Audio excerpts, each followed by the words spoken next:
Here we go. Yeah. Gotta turn on the microphone.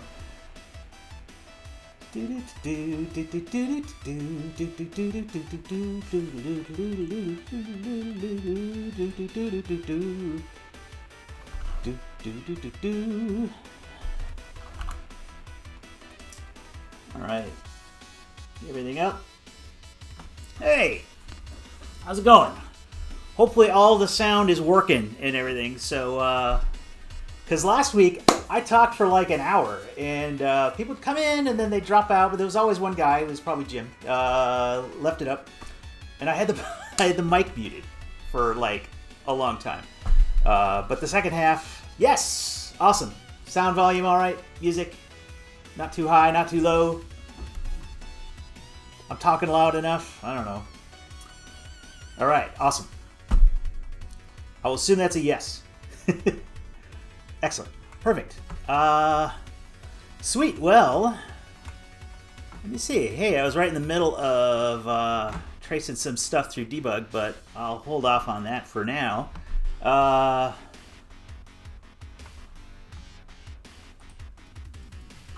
right. Let's get the sound back up here so we can hear things. Excellent. So, some things that were going on, I was taking care of yesterday. Was my terrain generation stuff, right? So, my typical terrain looks like this. So it's like a big.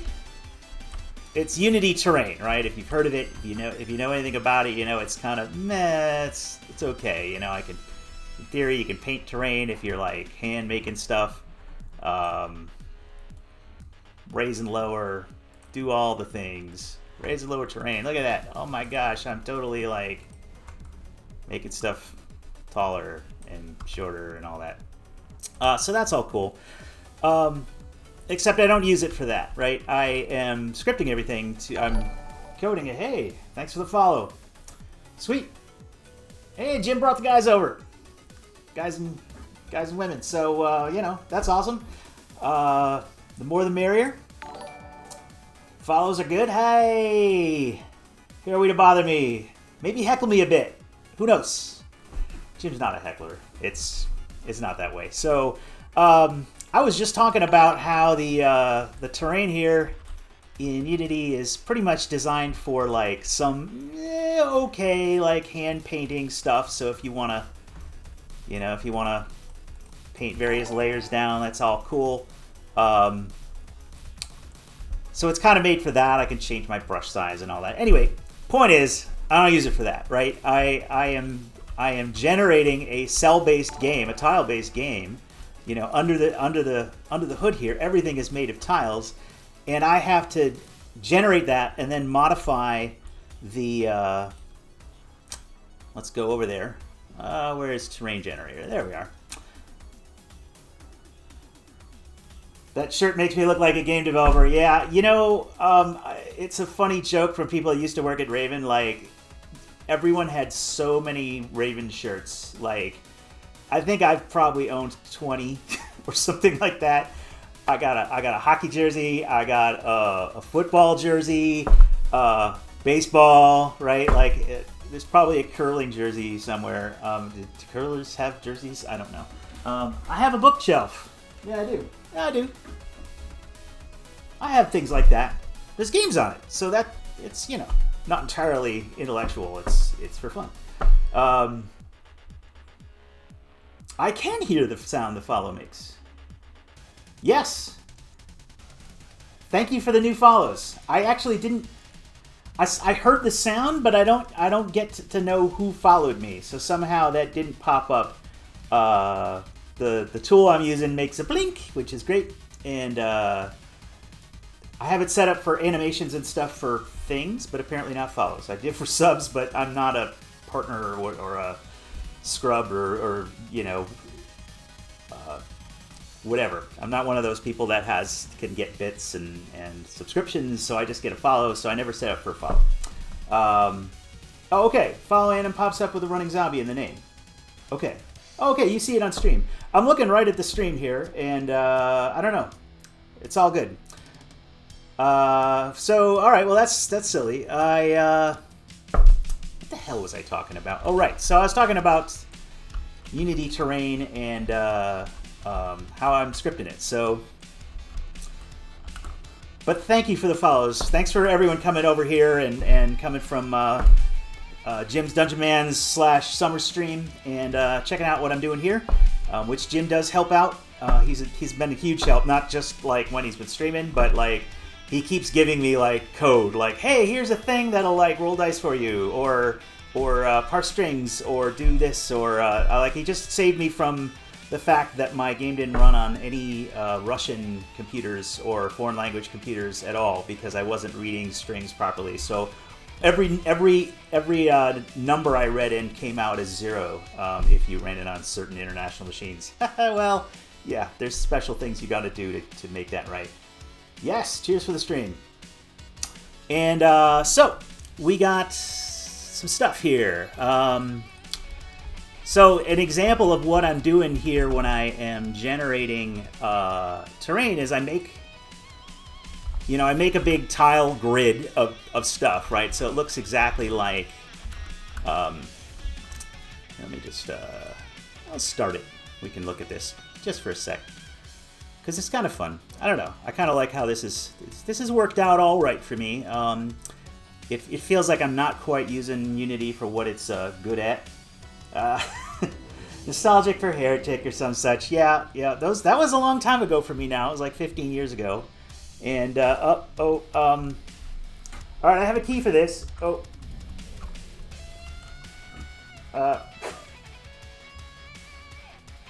Quick cat break. This is Sam. Hey, Sam. How's it going? All right, bud.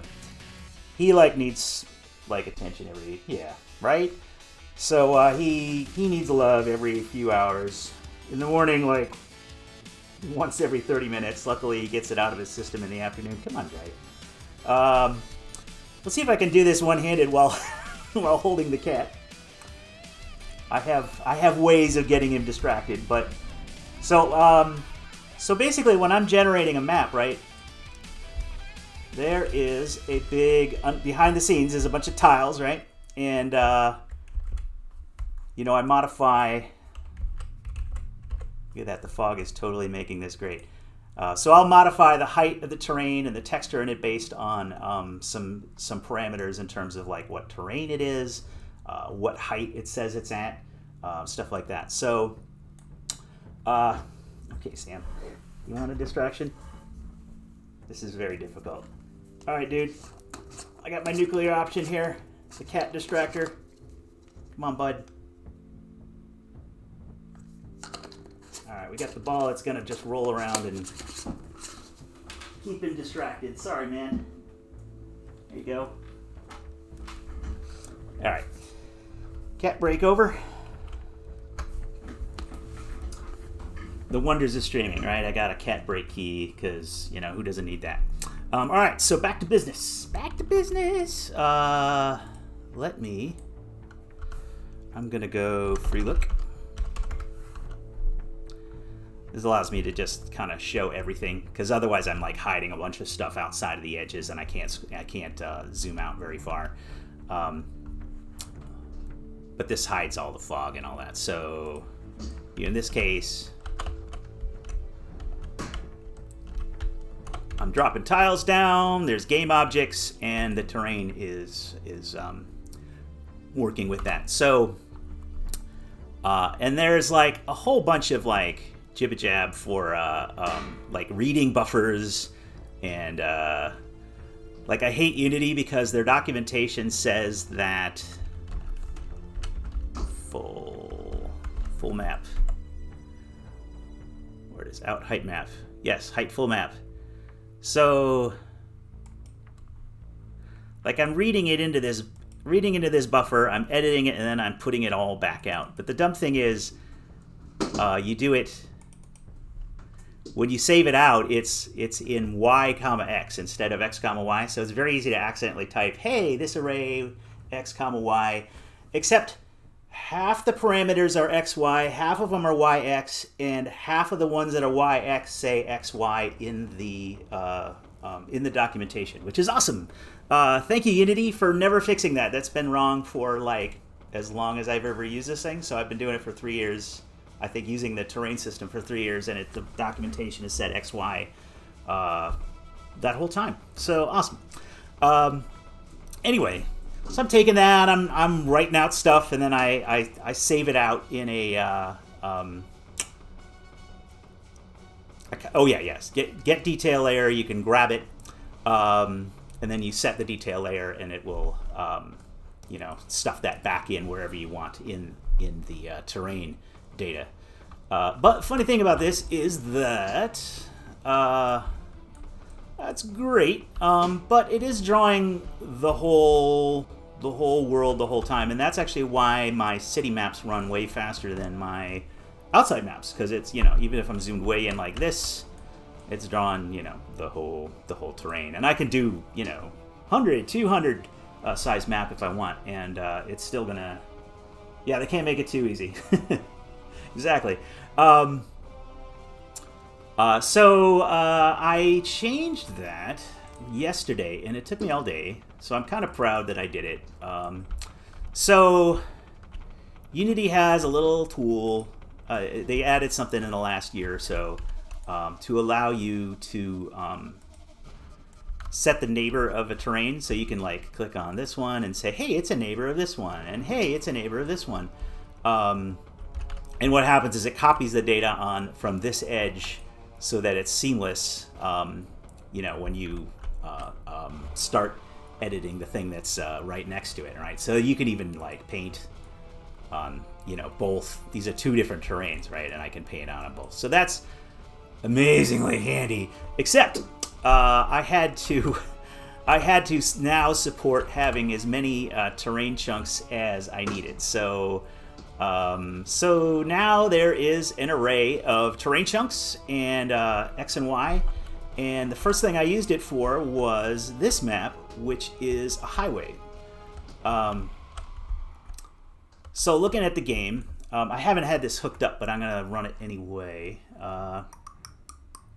Let's go to the overworld.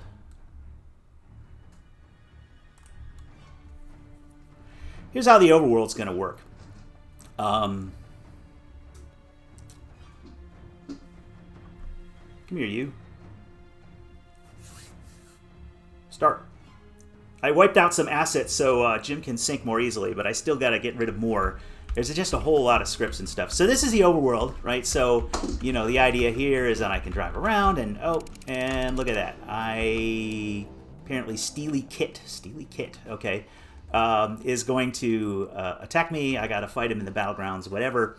So there's an overworld, and then it goes into combat maps, and it goes back into the overworld. What the hell? I'm going to mount laser 7 because it is by far the most pimp weapon there is.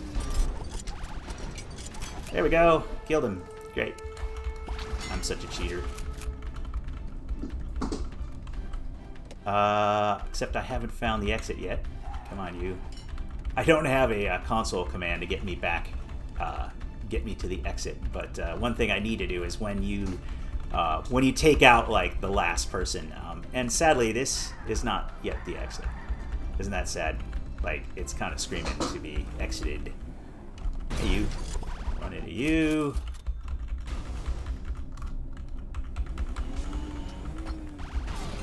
Where the heck is the exit? As soon as I see the exit, it's going to point to it with the... Oh, it's probably back there. There it is. Now, it would have pointed to me if I had come from there, but I had to find it since it teleported me in, and this is a battlefield. So anyway, I'm going to go back into the overworld. Let's see.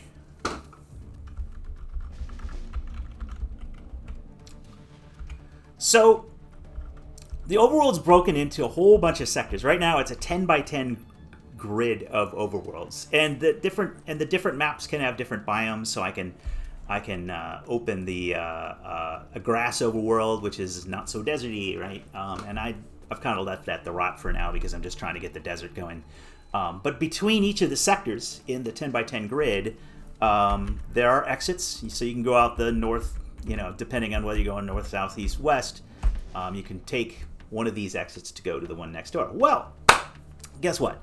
A couple things. First of all, that's going to cost you gas. So gas is a resource you're going to be collecting out in the world, and there's going to be places that you're going to need gas to get into. So it's just sort of a currency to buy yourself in. I don't really want to make this game something where you're running out of gas. I'm going to type in auto fire just because I haven't yet. Look at that. I didn't. Oh, look at that. Well, okay. I thought that would pop up. Thanks, Nightbot. Oh, okay, he's just a little slow. So just wanted to tell you a little bit about auto fire if you don't know anything about it. But this is it. I should probably introduce it more. But car combat, RPG, procedurally generated, inspired by roguelikes, and it was started from the 7-day roguelike. Yeah, Nightbot is slow today. Isn't that weird?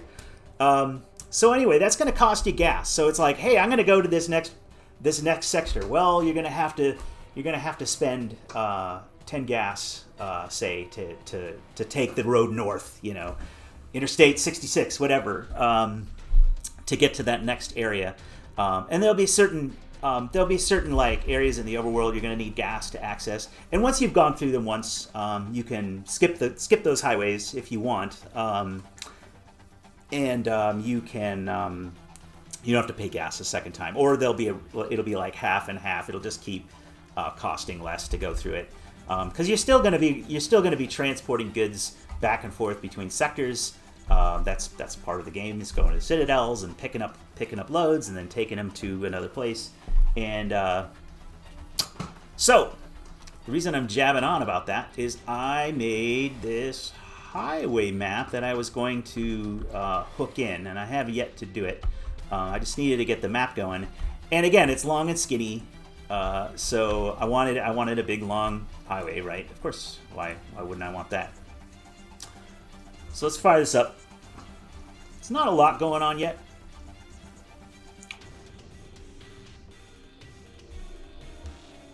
Start up. There we are. Where am I? Okay, the auto map's a little weird because it doesn't know that this is not a square map. I found all sorts of bugs by not having a square map. There were all sorts of things where I was using the width to roll X and Y, all sorts of comedy, because when would you not want a square map? Well, I found the time. Okay, so this is a highway map, so it'll take you a little while to get from place to place.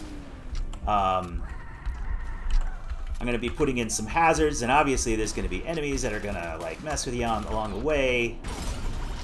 And I want to make it so that they're they're trying to stop you. So like, this is not great, but there are there's a little barbed wire there, and it's not going to slow you down or anything. It just looks good, but although it's barely visible, so I gotta figure out what barbed wire should look like, razor wire should look like in this world. Little oil. Oh geez, smash. And of course, when you get done, that'll be the exit. That'll be the real exit. That'll take you to the next place. So I'm just getting that going now. And what I was doing. Thanks. I'm glad you like the art assets. It is all purchased stuff. In fact, I am going to open, because I want to actually dumpster dive for some more assets. So Unity has a big old asset store where you can buy stuff, and like, Mad Maxy kind of wasteland Fallout sort of stuff. You can find a fair amount of, so there's generally a lot to choose from. So for example, here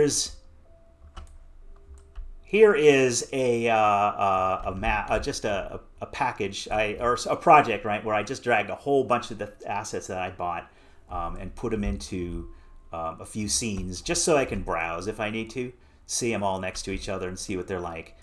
So this stuff, This stuff actually came free with Unity. They were really roughly made, and they use like, look at this. They got, I don't know if you can see this, but in fact, I'm gonna make an inspector over here just in case.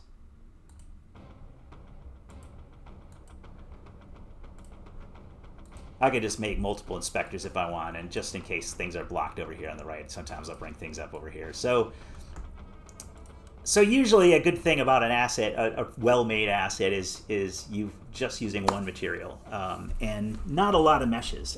Poly counts do matter, but a lot of materials, that's generally kind of a pig in terms of rendering efficiently. So this is like stuff that Unity just sort of gave away when they were first trying to get their asset store rolling. It was free, and it's really muddy. So if I like zoom way out, right, it just looks like a big pile of mush. But you know, I was using it, and you'll even see some of these multicolored roofs in the games that I got, or sorry, in some of the maps I've got right now. And they're all right for now, but I've really got to replace them because they're really not well made. But yeah, so I've got packages for, hey, look at this, a wrecked truck, railroad cars, I guess, if I want that. A tank, because who doesn't want a tank? Or is this this is a wrecked, I think this is a wrecked tank. Yeah, it's a wrecked tank. I'm sure I got like live tanks too. Bunch of low poly cars I purchased. I mostly use these for wrecks and stuff like that. They're not ones that the player generally drives around. I might have them do that if I can paint them up or make them look cool to have. News van. I don't know. Who doesn't need a news van? But typical thing about purchasing these assets is some of these are made like, so this one's got a low poly. Well, first of all, it doesn't have like a windshield, so it's not exactly something I want to use because I don't really want to put people inside the cockpits.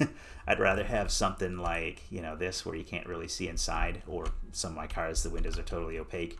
That's the way to go. If you can see inside, well, that's, kind of breaks the illusion. I could put a model in there, but I don't have any low poly models right now that I want to put in there. Plus, why make the game slower?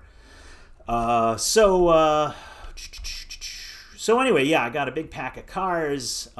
These are like rooftop assets. So right now I'm using these low poly city assets for like the highway signs, and I haven't edited what these signs look like. It's funny, a lot of these are sort of weird, and I just think it's because people who make assets are like all over the yeah, definitely. Actually, I've been downsampling these. I've been doing all sorts of stuff, but it isn't even really about the poly count, and more the fact that if it's made to be viewed from like this distance, things are chunkier, right? So these stoplights are bigger. The meshing here is kind of chunky, and it's easy to kind of identify at a distance. If you have something realistic, which is a big problem for me, right? I'll buy an asset like this.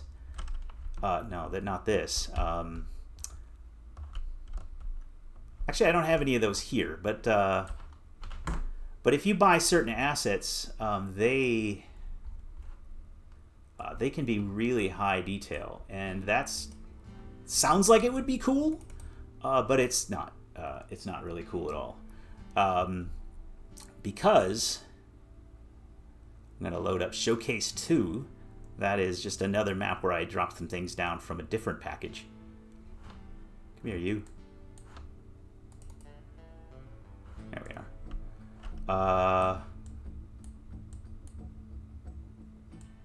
Come on, Mr. Chug. Showcase 3.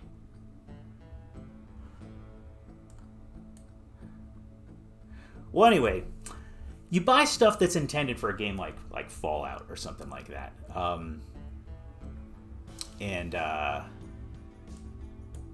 And that's great. So like this stuff, this is all right. But something like this is made so that if I was, if I were making a Fallout map, I could slap in these stairs, right? All these parts. This roof, I could maybe move, here, and take a. Let's just drop this. something you can do is if things are a prefab, sometimes Unity just doesn't like you for messing with stuff. They want you to open the editor. But, it's like, oh, I want to have a little spot where you can duck and, maybe shoot through that little area. And this one doesn't have a roof. It's got all these parts. And some of them are made to be seen from closer up. This one's, medium detail. It'd probably be all right for maybe a B tier shooter, first person shooter. It's probably a little lower. It's a little lower detail than some of the stuff I've got. But the intent is that it's super versatile, right? You can grab stuff and drop this one too.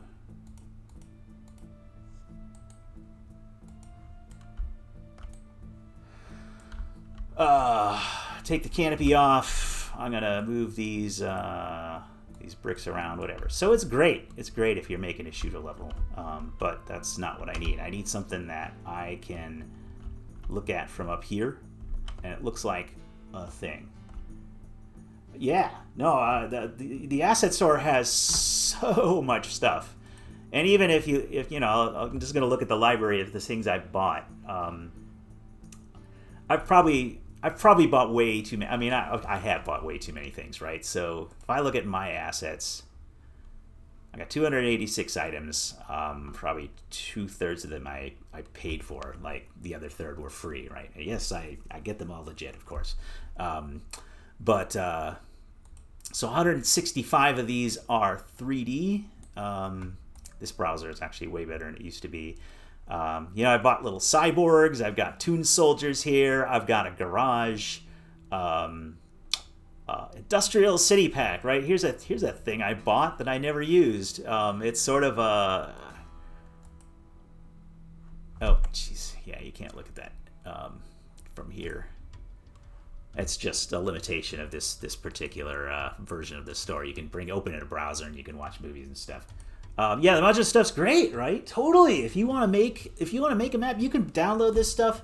You have the same problem that I do, though, right? It's like, okay, well, this one is 30,000 polygons, and it has millimeter-sized pixels, and then this other one is like 500 polys, and it's designed to be looked at from like a distance. And having those two options, And sometimes when you get things that are low poly, they go stylized, right? So in my case, I like things that are chunky, pretty easy to see what it is from when zoomed out, right? And that's great. But stylization, well, you look up stylize and you get cartoon, you get Minecraft, you get anime style, you get just classic low poly shrunk down stuff, which is really more what I get. So in the case of this Industrial City Pack, it's all right, but it's sort of like brick buildings, industry. Maybe I could put this sort of city in another map, but it's a very different set of assets than here's the Extreme Rooftops Pack, and this is the thing that you saw in those when I was browsing around my map. These are all things that go on top of a roof, so big AC units and stuff. And hey, you see the top of buildings here, so I'm like, okay, yeah, I'll get some rooftops, get some little radar dishes and stuff like this. And the nice thing is this stuff is mostly shares materials between them. Get some AC units and water towers, right? You get all the cool stuff. Isn't there software they use in AAA development to reduce a mesh to a low poly and such? Yes. Simply Gone is like an example of a AAA one. There are tools right here in Unity that I can purchase. Some things I can do is I can bake the mesh, and so I baked a mesh last week on stream where I was combining all these little pieces into a single mesh, and it puts all the textures together, and that was great. I also have a tool that will take that asset, which is probably better if it only uses one material when you're doing this, and it'll decimate it, right? That's usually the term for it. And you'll take X number of polygons, and you can dial it down to 10% or whatever. And there's ones that'll do it for characters as well. It's different. to downsample a map that is, or sorry, an asset that is intended to be used for, again, close up, like really high detailed stuff, because the textures don't change. Things that are like paper thin or little razor thin little wires and stuff that you're never going to see when you're zoomed out, those don't get bigger. They don't get more stylized or easier to spot or fit with the rest of the world. It's so like just taking a realistic thing and reducing the number of polygons is not the best thing. And just kind of off on that tangent, let's see. So there's one 3D. There's one game I worked on back in the day. I'm very proud of. That is X-Men Legends. Here, I'll just shut this all off. So making this was very illuminating for me because at Raven, right? We mostly were making 3D, first-person games. We had done a little bit of top-down, but this was like our first foray into consoles. We were making a PS2 game, which was very difficult at the time. It was going to be PS2, Xbox, GameCube, and it was. We used an entirely new engine and stuff, and making character models that were really easy to see from the top, like this ridiculous pose is, it's Wolverine, but it's that sort of stuff is on purpose. When you go back and swing, that is the one with magma. Yes. Yes, a lot of this stuff did get carried through the Ultimate Alliance. It was just X-Men Legends 3. They just wanted to have Iron Man and stuff, right? Because they were starting to be hip characters. Magma's a cool character. Magma was supposed to be the build your own X-Men. So when we started, we wanted to have like a blank slate that the player could like pick what powers they were going to have. Sort of like, hey, I've got like full customization on this one, and Wolverine, he has better claws and stuff. Everyone else has maybe a more limited expansion track. So eventually Marvel said, nah, we really don't want you to make your own thing. And so we used Magma, which as a character could be like the new person on campus that's learning about the X Mansion and stuff. So that basically just being a replacement for the player, so you could speak to this noob who is Magma and is also the player, right? So anyway, the point is that a good friend of mine, Tony Gildini, who does animation, he did like great monster animations for Dead Space, all 3 Dead Space games. He worked with me on X-Men Legends, and he basically we just kept having to send his animations back, not because he didn't do a great job, because he did an amazing job. He's a great animator, but there's a realistic punch, and then there is a punch that looks good from top down, and that is this, falling through all the way like that, right? So it's a big difference when you're dealing with top down. There's things you need to exaggerate. It's motion, it's the size of things. Even here, you look at all these beams and stuff like that, and the detail, it's low poly because we didn't have a lot of, it's PS2, so it wasn't a super high-end system. We were trying to squeeze everything in. You can see these low texture polys here, but making things chunky also served us well, and that's actually why we had outlines around the characters, not because we liked the cartoon style, right? It was because we wanted the characters to pop out of the environment. And funny thing, that's why the auto-fire vehicles, any gameplay element, full gameplay element, something that can attack you.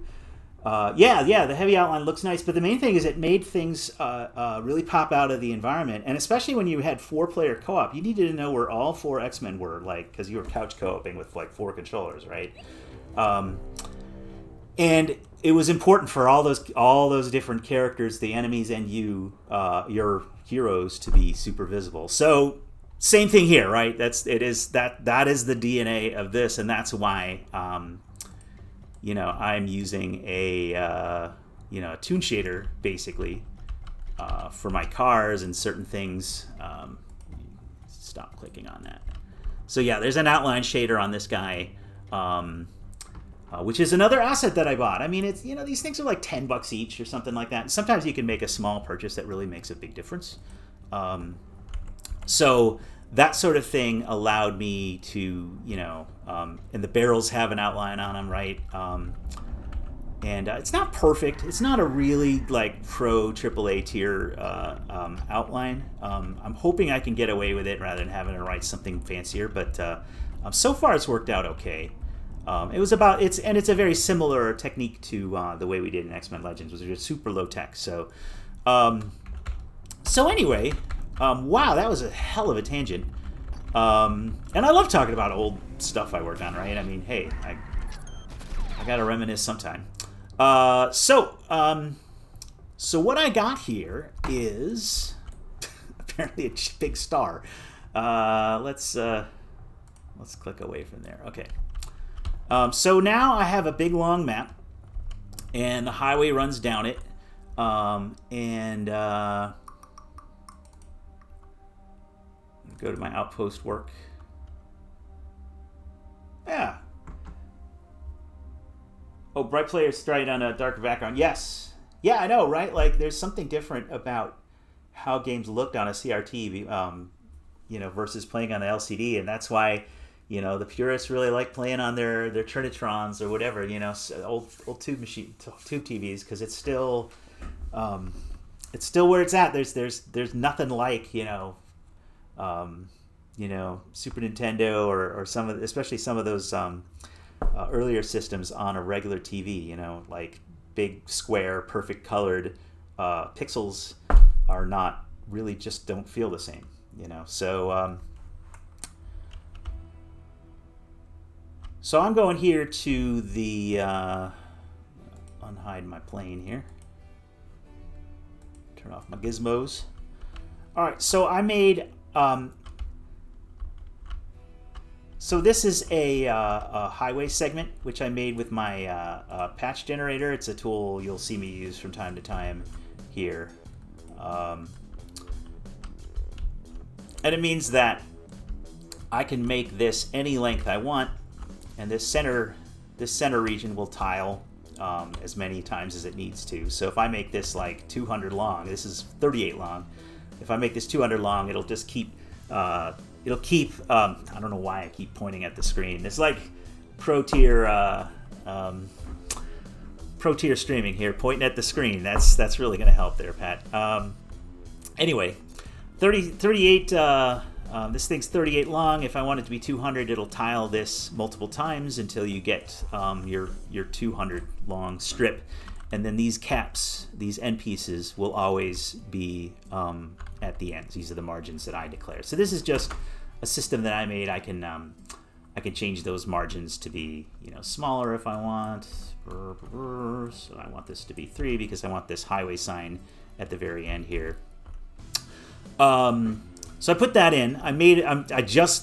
Just before this stream, I made it longer because I wanted, I wanted a little more interest going on this highway. So, you know, there's a wreck here on this side every so often. I gotta make it less repeatable, right? I gotta do more to randomize it. But for now, that's been working great. It looks good to just kind of keep driving along there. But having a big empty highway. Point to my mono on yards work also work. Yes, that instinct to point, especially if you're used to working with people on site. I mean, this is a pretty new thing for me to be working at home. Been, you know, as Jim pointed out, I've been in the industry a long time, and I'm used to working with teams and, you know, people sitting right next to me where I could point at a thing. This is a little different, so I got to use the mouse. Just got to keep using the mouse. While I'm jabbing, you asked another question. I don't mind you asking questions. Are there plans post Kickstarter to bring in help to make custom assets and stuff that shows up a lot? Yeah. Well, thank you. I appreciate that. Glad you're enjoying the stream. I'm trying to be informative, so, if you're like, oh God, I've heard this like 100 times, because, I don't know who's been on the stream before and who hasn't. But the ask about the post Kickstarter. So Jim and I both have a friend who has worked in the industry before, and he's teaching now, and he's interested in helping me out. He's kind of a fan of old Car Wars, which is the inspiration for this game, right? Are these two titles right here, Car Wars and Auto Duel. This is like vintage 1985 sort of stuff, right? And that is a game I used to play when I was a kid, and I have a lot of this stuff, and I've always wanted to make a game like this. But he was a fan of that game too, and yeah, right. This is this is like vintage '80s font, but it's cool, right? Like you get the, it's totally like I don't know, pretty cool. And bit of trivia that I like to brag about is the character you see below, the tank girl looking character was made by this was art by the same person that painted this. So Dennis Loubet, who did like Ultima covers and stuff like that. So he did a lot of the original Car Wars art. So the point is, this friend is dabbling a little bit. I've been kind of looking at, he's been helping me. He was kind of auditing my UI a little bit, and because it really needs some help. I did, I'm all right with getting function together, but geez, making a UI that looks cool and professional is not my forte, and certainly something that I need help with. And also, he's been just kind of working on some of the overworld structures for the same reason, right? Because I'm kitbashing this stuff, right? So if I take this tower,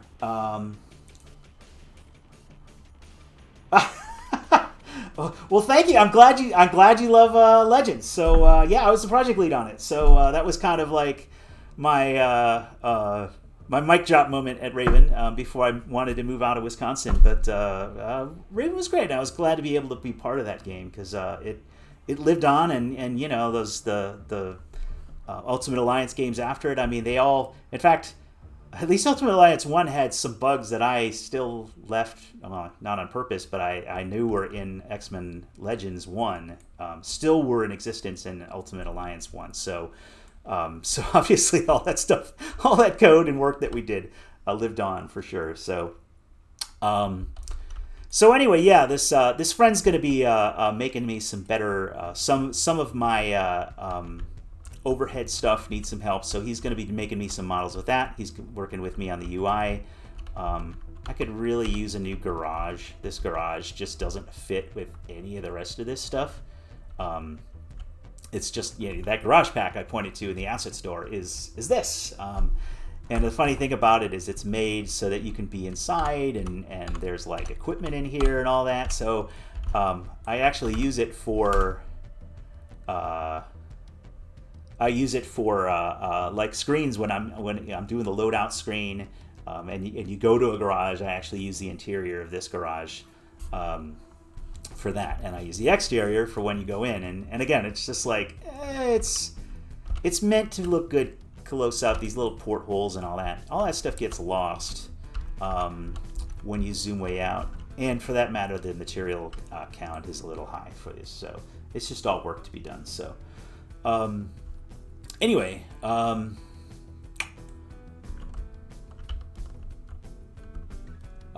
yeah. Okay, dude. Is it a renaissance? I don't know. I mean, the fact that I, did AAA development for 25 years, and then now here I'm going back and trying to embrace this sort of like indie spirit, this garage. I mean, it's a pretty nice garage I'm in, right? But the fact that I'm trying to go and kind of live in that world because I want to, right? Not because like, hey, I just want to make something myself till I hit it off at a big company and work on like a big game. Well, I've done the big games, and I've worked at EA and Activision and all this stuff, and it's kind of fun to be able to work on something that's about what I want to do, and basically, it's just a new experience for me, and I'm not sure I'm I'm still learning, right? It's not like I can just walk into a room and be like, hey, I made some games back, 100 years ago. That doesn't matter to anybody, really, in the indie space. They have their own celebrities and heroes and people that really know what they're talking about, and I am still learning from those people, right? People that have made some amazing games and sold them to people, right? Like all that stuff is all stuff I've got to learn all over. So I hope I bring a different perspective. I certainly know what mistakes not to make. Well, okay, I still make plenty of mistakes, but there are a lot of mistakes I manage to avoid. I don't know. Hopefully, when I do my Kickstarter, it'll be the fact that I have some pro experience will count for something. But kind of got to get them into the room, have some cool videos or whatever, some gifts, do all the cool Kickstarter stuff, bring them in the room, and then say, hey, by the way, I'm going to finish this because I have done this before and I know what it's like to ship a game and I know it's really hard. And hopefully I know what I'm doing, so you should help me fund this. That's the pitch. I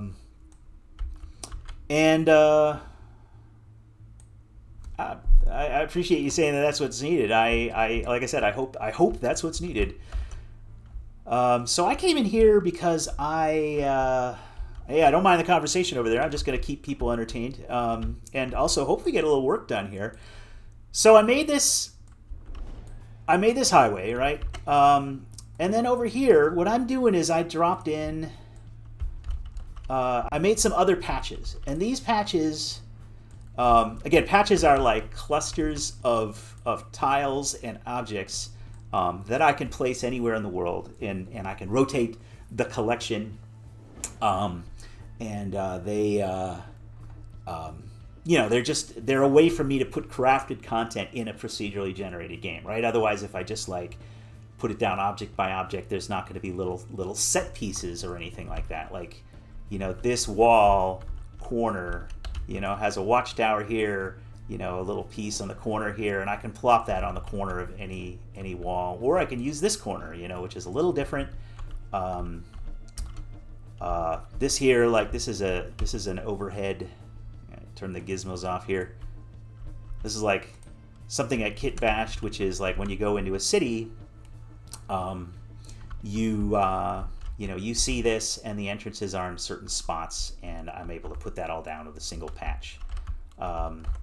So anyway, these patches, I have 3 patches right now that I just made like an hour ago. This is the first one. I'm gonna turn the gizmos back on. So this is just a 4x2 thing that I plop down over the highway, right? So the idea is like, oh no, they set up a roadblock, or there's some mines out there or something. I just want to make sure that the player has to react to stuff, and he just doesn't press forward until he gets to the other end. So just been playing with that a little bit. I think I'm gonna make a couple more just for fun. Let's do. All right, I'm gonna make another patch here. This is highway overlay. I'm gonna call it oil. All right, so I'm gonna give it the proper name. Oil barricade. All right, because I liked it when like I dropped some oil from one of these patches. Yeah, so this is oil that will make you skid when you run over it, right? So I'm going to take these barbed wires out. Take the watchtower out. I'm going to keep the barrels in but I'll move them over to the other side. It could be flipped, but I'm just going to put it on the other side just so I feel it's different. Get rid of the barbed wire. There's some debris in here. Just throw that off to the side. Get rid of the stain. So we got barrels. Hey, here's an oil splat. So this is the exact same oil that you drop when you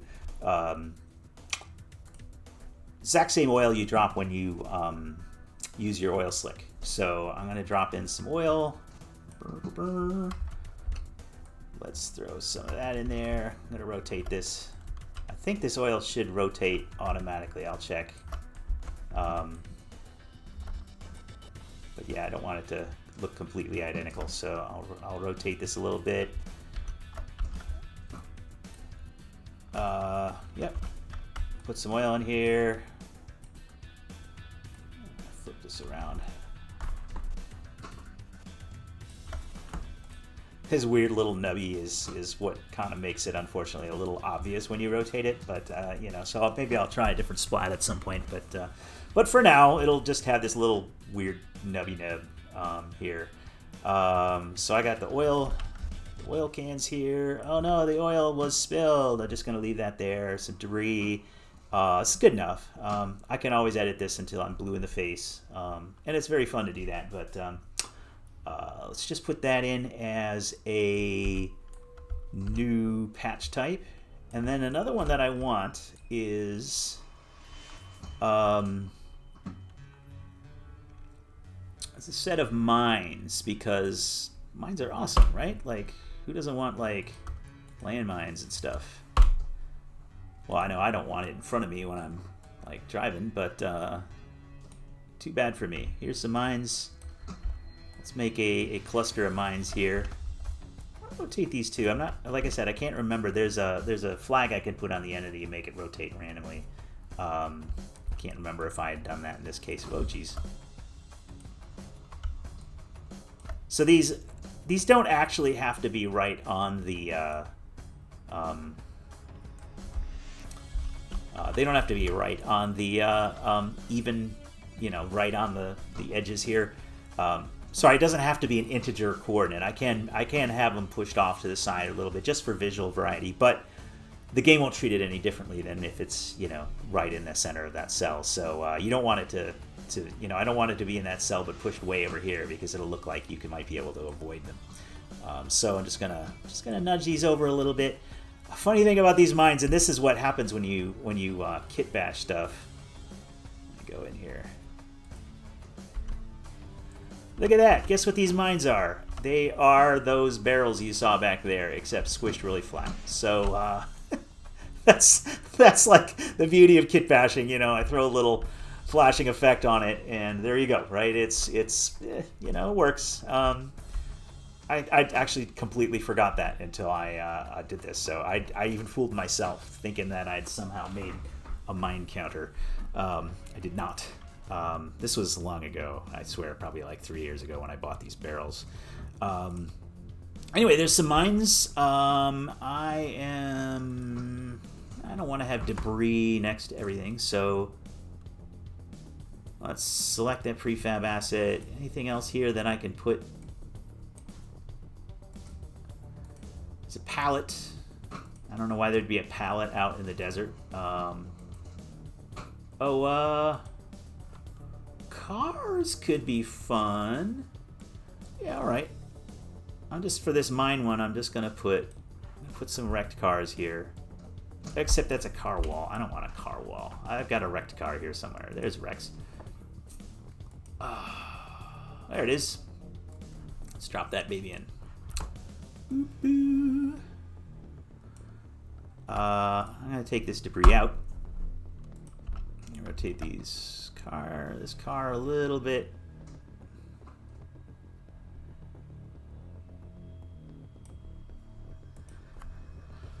Oh, if I had skid marks, like actual skid marks, decals, I could put those out, like somebody, you know, it had actually like gone off the road here and skidded. In fact, hey, life's meaning 42. Is that like Twitch code for something? I don't know. Guy with the beard going I'm still learning all the Twitch tricks. So tell you what, I'm I'm gonna quickly make a skid mark, and haha, it's gonna be like total trash. But what the heck? Let's do that quick, because why not?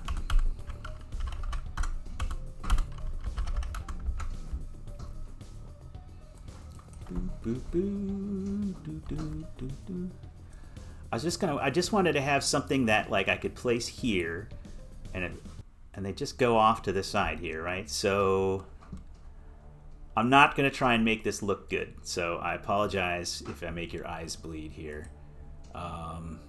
Just get the look at this. Like this is like 15-year-old Photoshop. Thanks. Glad you like the kit bash barrels. Like I said, if it fooled me, then I'd say I'm sufficiently fooled. All right, I'm gonna let's see. All right, so I'm gonna use. I'm like just learning about some of these brushstroke things in here.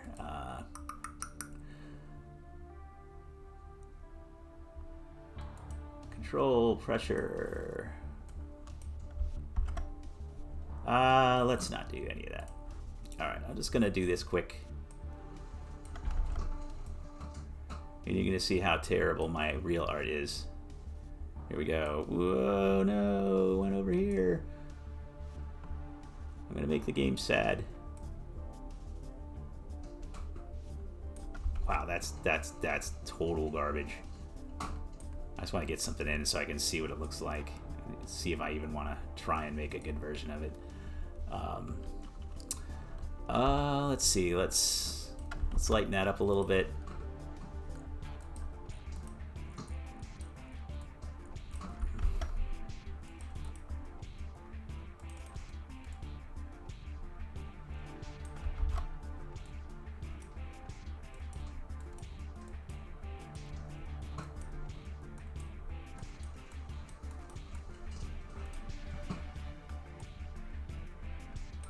So I'm doing this black on white. I don't know why.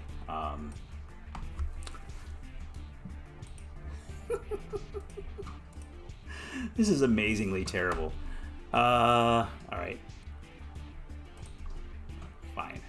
I'm gonna try and do something legit here.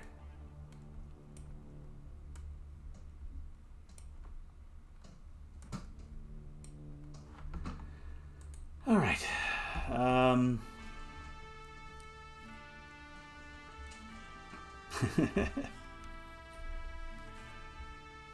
Let's see. I want to stroke this path.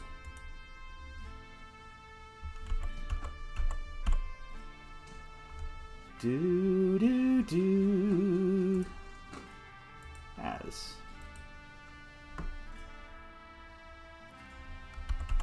I'm totally I used to use this path tool all the time, and now I can't remember how the hell to use the damn thing. Here we go. Let's try this again. Burn.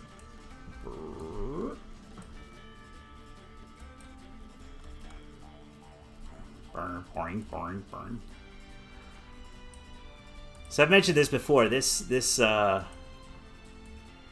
music is specifically one of the some of the music that I like purchased. And this guy like made a total like Ennio Morricone, like Good, Bad, and the Ugly and all that, like total homages to it. It was cheesy. It was like a $5 music pack, and yet it had like this sort of stuff and a little bit of whistling here and there and all that. And I was like, all right, I gotta buy this guy's stuff no matter what. All right, I gotta.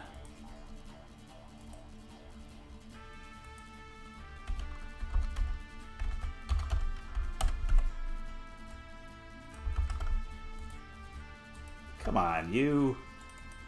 All right, I'm going to stop trying to do this. You know what? Drawn under pressure. I don't know how Jim could do it. I'm like suddenly the worst Photoshop user in the world, and that's okay. In fact, I'm gonna let this be terrible, right? I said I was gonna let this be terrible, so I'm gonna let this be terrible. Look at this. This is like the worst thing ever. That's okay. there's my skid. It's like total garbage, right? So, but here you can see how the pros do it.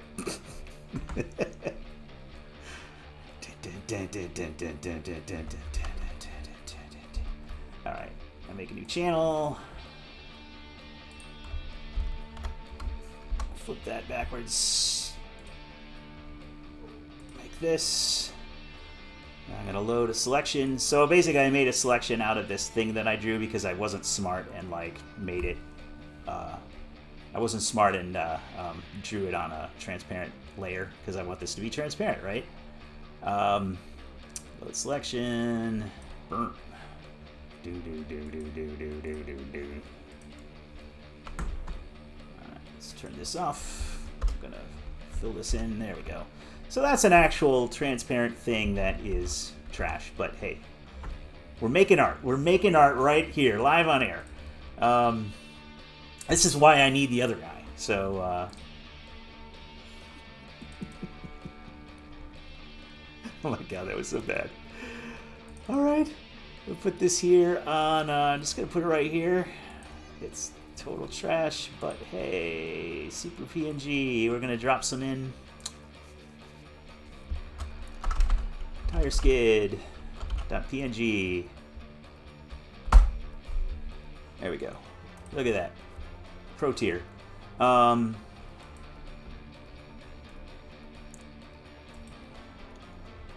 Textures. I'm gonna drop this into materials actually.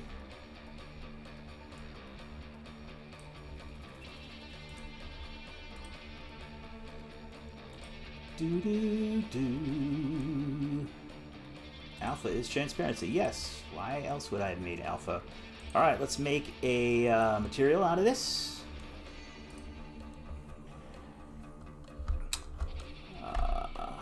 Tire skid underscore matte. And drop some tire stuff in here in the albedo. Albedo. Make it transparent. There it is. Look at that. And I am going to make it a little more transparent than that. Put about half opacity. And let's see.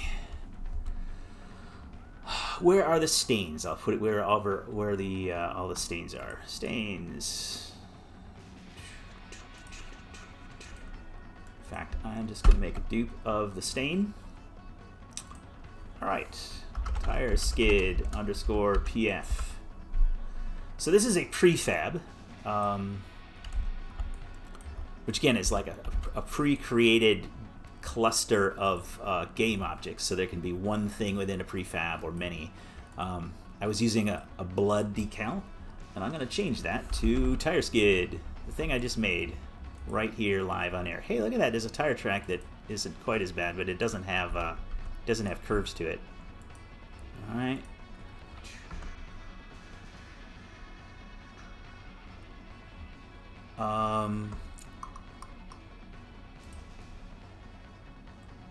Well, this is like a special mesh. All right. Well, I'm going to make a quad here.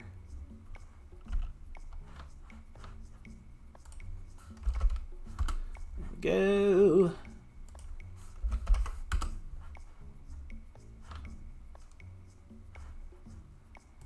Alright, tire skid. Let's take that material. We're going to drop our tire skid material right on there. So what was going on is I threw it on the blood, but I think what happened is that the blood object is Atlas, so there's a bunch of different stains. So if I look at the, I don't know, I find this kind of interesting actually when you see how things are atlased. Atlas means you put a whole bunch of different textures on one single page, and that means you can use the same material for like 4 different objects, or 8 or 10 or 20 or 30 if you make them really cleverly. So, so in this case, if I look at the blood, which is what I was using, I can show you why the blood is not what I thought it was. So here's the material that the blood was using. And if I open this, yeah. So if let me open this up Let's see how it looks if I just open it right in Irfan view. It's a little hard to see. I'll just brighten it up so you can see what's going on here.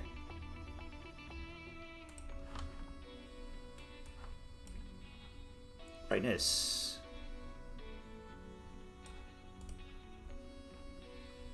Yeah, don't do the brightness. That's kind of the other hour.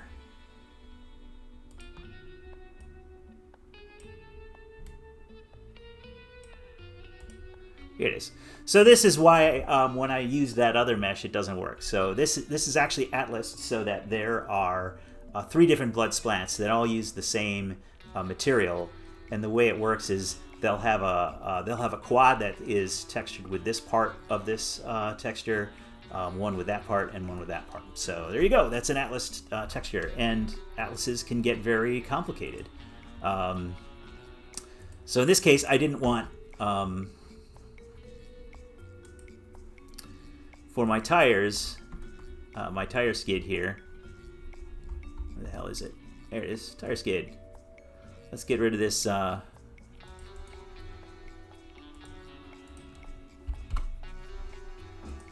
this is it. This is the thing I made. It's, you know what? In context, it's not complete trash.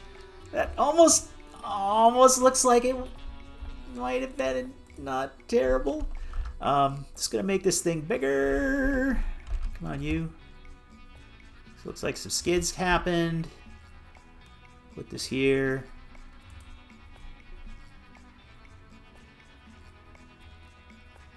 And what I want is the thing is larger here. Tire skid. All right. I'm going to make an entity called tire skid now.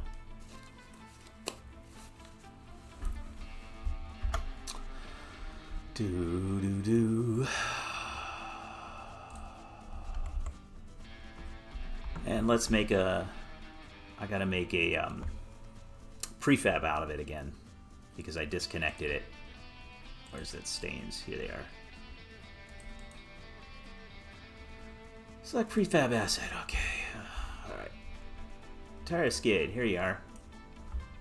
Replace it. Okay, so now this tire skid is a prefab. I can spawn it. It's going to be under entities, decals, tire skid underscore PF. Let me look for stain. So what I'm going to add is my data file where I define what all the entity types are, and they associate a string with a specific prefab, and that can give all sorts of information, including like health and whether it blocks, what it does when it dies, does it explode, does it have fire on it, does it have a certain mass. All that stuff is on these entity definitions. So in this case, I want to make tire skid, and it's going to be entities. Since it's just like the stains here, we got stain 1, 2, and 3. What did I do? Oh, oops! I overwrote the wrong thing. Tire skid. Tire skid underscore PF for prefab. It's immune, so I don't want this to be able to take damage or anything like that. Oh yeah, thanks. Everyone should go out and vote after the stream. Luckily in Seattle we can actually like mail it in, so I just gotta go down to the post office and drop it off. But I'll be doing that a little later. So voting is good. Are the entity definitions something you've worked into the game, or is it required as part? Oh no. This is all. Well, honestly, if you came from Jim's Dungeon Man stream, this is all, when I said Jim gave me code, that includes this thing. So this is a versatile sort of a entity or data definition tool he gave me, where I'm able to just, save out something, give it a keyword to look up. This all is stored in a dictionary, and this is just a big dictionary of entry and result, entry and result, entry and result.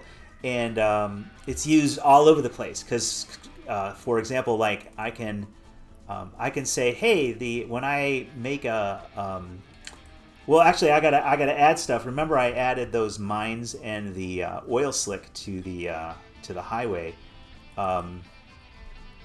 there's a table down here that this is referring to. So it's this can either be a specific patch, again, one of the ones I saved out, or it could be a table of patches, which happens to be down here. So this is our table of patches that I remember. I had 3 things. I had barrel, I had barbed wire, and there's a watchtower commented out that we'll get to in a little bit. But I need to drop in the new patches. And again, so the point is that this whole entity system is entirely homegrown. So mine is different than Jim's, is different than other people's. There's like 100 different ways to save stuff out and retrieve it and organize it in Unity. Almost too many, right? If you use Unreal's, it's actually Unreal has a lot of things where there's many ways of doing things as well. With the case of Unity, when it comes to data retrieval specifically, like storing stuff, I feel like there are just even more things than in Unreal. Unreal is kind of funny because it's so old, right? It's been around for 20 some years. Sometimes there's like 5 different tools to do the same thing. Unity's not that way, but the way you might code something, the library functions that you might use can be very different, depending on who you are and what you like to do. All right, so I put this tire skid in since I want that in my. Remember, like way back when I started doing all this crap, I wanted that tire skid to be part of this minefield. So this is the new. I'm going to rename this. Overlay mines. This is going to be a mine barricade, and I'll show you how that. So this is another thing that I wrote, and actually I want this to be always want these to be 4x2. So I'm going to put some. I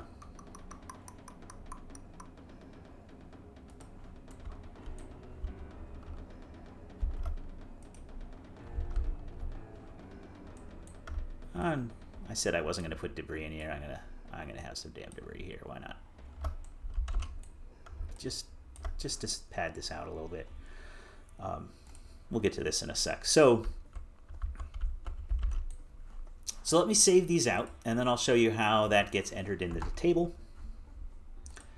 So this is a tool that I made that allows me to take these patches, right? These things I've defined. So when you see like this little grid with all these little tile designations and stuff like that, or one of these boxes when I select it, this is a special patch that I've made, and it's like a data format where I have a cluster of different objects that I want to retrieve and rotate and place all in one fell swoop, right? So okay, so let's get the oil, right? We did the oil. I'm going to import that. So it actually just takes the object, which I've already set up. I put under an entity, and it just basically, when I hit import, it parses through and it says, oh, look, here's a mine entity. I'm going to put that in the specific location relative to all the other objects, and save all that out. And it just saves it right here. So I could have entered this by hand and entered, ent barrel at 000 with a rotation of whatever. But in this case, I made a tool that will allow me to just drag this in and import, which, thank God, I'm really glad I did that. It was a lot more handy a solution than I ever dreamed it would be. So I'm going to save these things out, and I don't know, something weird about how I'm using the GUI makes that little error at the bottom, but it did save out. This is like something I've been hacking over the last 3.5 years, so like it's got its quirks. But the nice thing is, if I need to add some features to it, I can do that super easy, right? So over time, I said, oh, well, what if I want, like in here, I've got, I'm reading in tiles and entities, and I can add sockets, so I can say, all right, well, this tile has loot, could have loot on there. I can say that it's a specific exit and all that. Anyway, this is all stuff that is used in various parts of the game. All right, so So I saved that out. So I have two new patches that I just made, right? The first one is oil. So let us drop in patch highway over oil. And the mines one, right?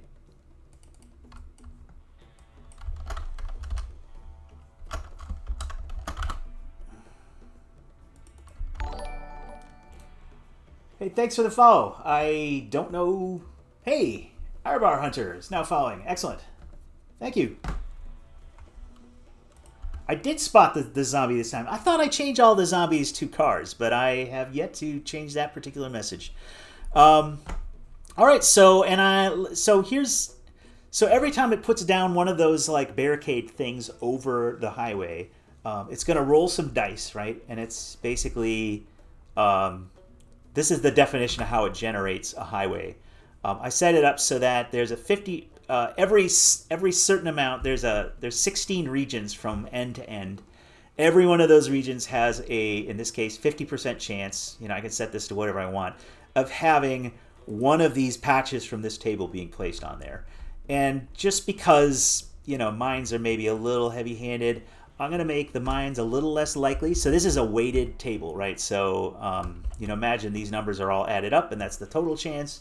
And then this one will be 10 out of whatever that is, 42. This will be 10 out of 42. This will be 7 out of 42 chance of appearing. So that sort of weighted table is used all over the place, and is all, again, part of that sort of Dungeon Man's DNA. Some of the little code that Jim threw my way when I was starting out, which is super handy. Let's try this out. Get back to like blowing stuff up, right? So we got my skid in there. Looks like everything's there. Looks like it's ready to go.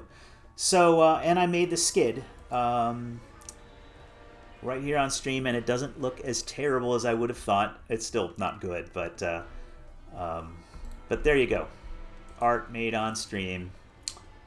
I'm gonna go back. So I want to load the highway again, right? So that was the map I wanted to improve. So this is the one that's really long, and it's got the highway running down the middle. And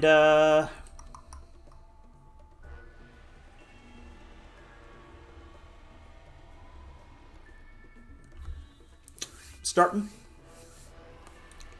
Oh, look at that. Oh, entire skid was not found. Well, you know what? You know why that is? It's because I did not save this file.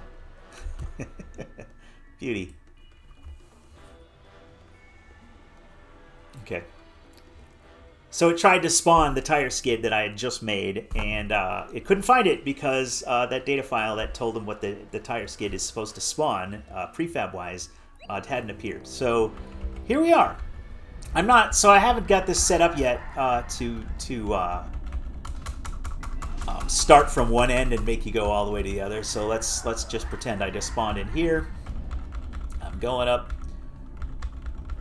this way. The lion is ahead. That's the boss it's pointing me to. It probably shouldn't point me to the boss, but that character, whoever it is, should be down, like 3/4 of the way down, right? You get all the way, and then you got to fight the boss before you get to your destination. That's always cool. So this is the oil patch that I made. It skids me out. Oh, geez, and there's the mine patch. There you go. Wow, it went right for all the things that I made. Like, what? Look at this. So, oh, geez, run. Okay, so here's the barrels. I thought I made the mines unlikely to appear, and I did, but they just, random is random, right? So it just happened to... Oh, I'm glad you're finding it cool. Like I said, I'm trying to be informative, so, that's all part of it too, but honestly, I like driving around and shooting stuff.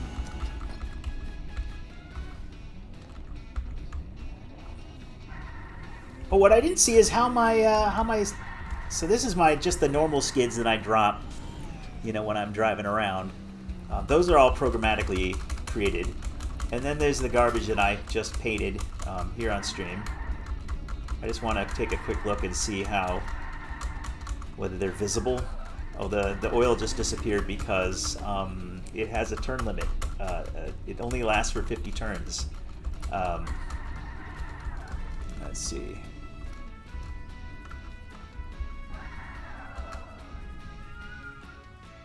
Is this it?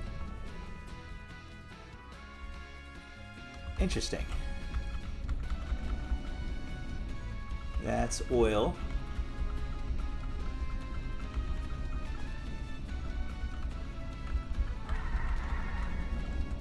All right. What probably happened is if I look I'm looking for that tire skid. So since I made it, I mean, it's terrible, but I don't want to leave it in the game if it's not appearing, or I'll forget it's there, and well, I'll be sad. Okay, here's tire skid. It looks like it. Oh, it hit it because it isn't. You know, I'm not near it right now. But I think what happened is that it. Yeah. Go free look.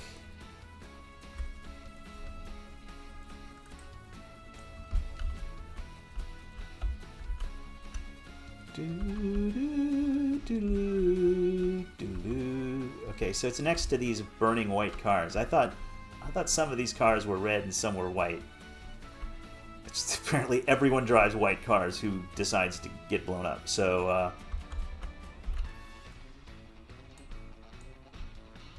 all right, let's look for tire skid again. I think the reason I'm not seeing it is, yeah, it's under the world. It's under the.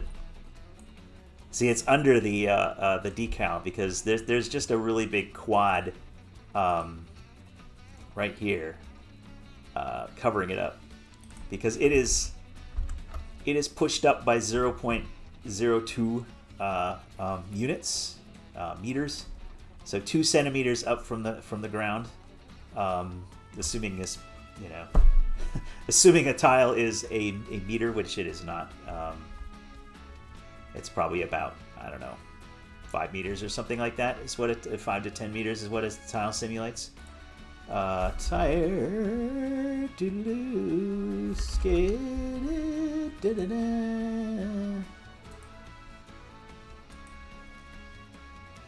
Yes, you were right. Life's meaning 42. So yeah, I just needed to move that up. So anyway, let's do this quick. Tire skid, PF. Let's lift this up a little bit. Not that far. Right? This is total Ennio Morricone ripoff. Thank you, Volt Supreme. You did a great job. And I got like, you know, I got all these sort of like little stingers I can use. A little jaw harp. It's a fun little package to have access to. In fact, look at music. Check this stuff out. Oops. I just paused my stream, not the music. There we are. Pause the music. So, yeah, so I got all these different music packs, right? So all this is just purchased. I actually took out the Western music from Volt Supreme. But, you know, most of the music I've been using is from a guy named Michael LaManna. So it's kind of got this... this is a little heavy. Hey, where'd the music go? Where'd the music go? There you are. Dusty Road to Hell.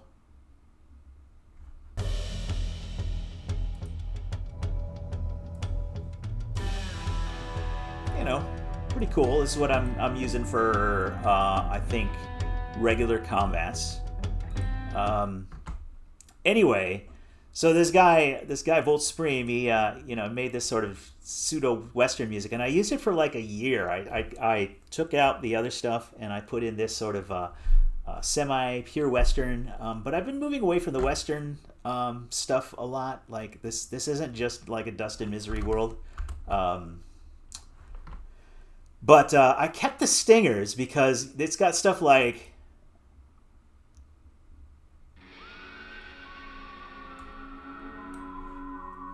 I don't know. You know, you get that sort of thing. What we got? Right? Like, I don't know. I have to use that. I have to use that. Little drama. This is my favorite. Total Good, Bad, and the Ugly ripoff. But I love it. I gotta use it. So, and then this is pretty fun too. So yeah, I've still got these stingers in the game. Maybe again, I don't know. I gotta figure out my Sonic Escape, and like I said, I don't think I'm gonna go pure Western. Like if I went Western, if I went with Western music, it would be a driver in a cowboy hat. It would be like people calling their cars their steeds, or their you don't call your horse a steed in a Western, right? Basically. You know, I'd want to go all the way, right? Like two cars meeting at noon, facing off, doing some sort of like psych each other out so that they can be the first one to shoot, do a little showdown. Like I'd want to go all the way. And when I started thinking about the game as a little more like building up your name and get, you know, hey, having some fun, you're going to go out and get your GoPro camera and try and build audience. It really moved it away from the Western theme. So I kind of want to... yeah, right? Like the first two stingers would be like, I love using those stingers in the game. And I mean, most of them are not particularly musical, so I think they'd probably be all right with whatever Sonic Escape I went with. But obviously, I might end up with some music where it just won't fit. And I just, you know, so as much as I love them, I'm hoping I'm going to be able to keep them. You know, I own them so I can use them, but they may not be right for the game. Depending on and how, you know, how I do sound. Huh? Thought there was a cat invasion. Oh, the cat is looking outside and chattering at things. Here you. There he is. Big lump in the curtain. I get this all delayed, so it's hard for me to... Anyway, there we go. I thought he was coming back and wanting attention. We got a camera? Yes, we got a camera. Camera's back. Excellent. Sweet. So we got the tire skid. Do. All right, let's run this. I just want to make sure the skid is there. Again, like things you put in the game that you can't see, you will eventually forget about, and then like a year and a half later, you will find them and you'll be like, "What the hell was I thinking? Why did I put that in there? Why did I not do whatever?" So there the thing is. I used a garbage shader. Look at that. It's reflective. So I made a material to hold this skid mark, and apparently I picked like utter trash. Look at that. So this is the beauty of making this stuff, right? I got my material. Here is the here's the texture I was using, and here's the material. I used translucent, which apparently always has some sort of I don't want to use cutout. Fade has a color added to it. I think I'm just gonna go with this. Like choosing shaders in Unity is both easy. Yeah, right. Sound needs to be large. Oh, hey, Mr. Pink Dude, I know that guy. Watching from Wisconsin. Eat some cheese curds for me. Particles. Yeah, I just want unlit. Transparent. Look, there it is. Okay, it's unlit, transparent. It's a little dark because I made it pure black, and I was gonna make it semi-opaque. Let's try. Can I? No, not texture. Oh, come on. Particles? What are you doing? The cat's going a little crazy.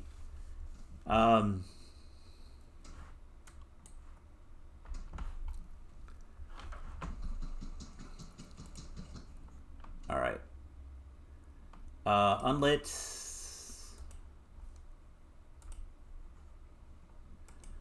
Unlit. Transparent. If I do transparent, I have no control over color because... Ugh. All right, so I'm going to go back to...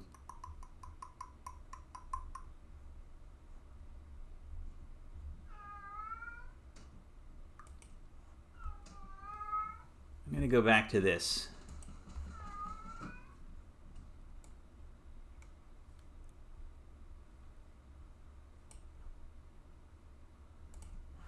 And the reason I'm going back to that is that, so when you use shader standard, it's actually Unity's built-in PBR shader. And it's actually pretty cool. PBR is physics-based, physical-based rendering or something like that. So it gives you all these sort of little knobs like metallic, and you can add normal maps and all that stuff. In this case, it's also, it's just good because you know Unity is going to support it.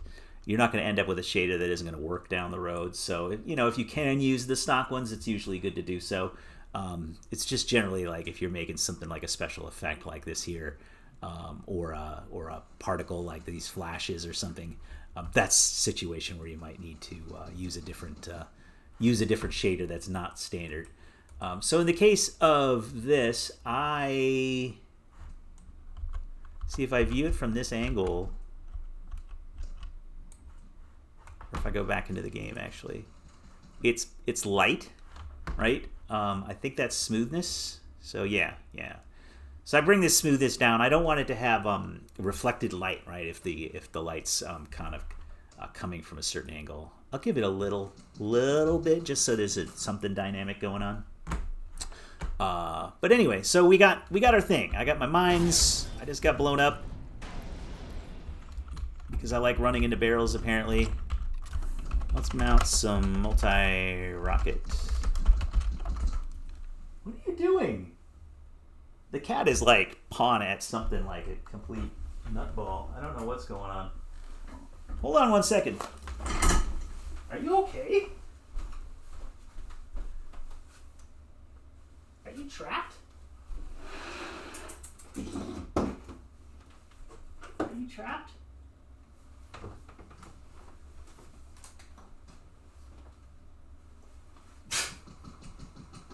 Oh. Okay, that was not the cat. I had my headphones on, so in fact, let's get some music back on. It was somebody operating like a jackhammer or something outside. It was not. There we go.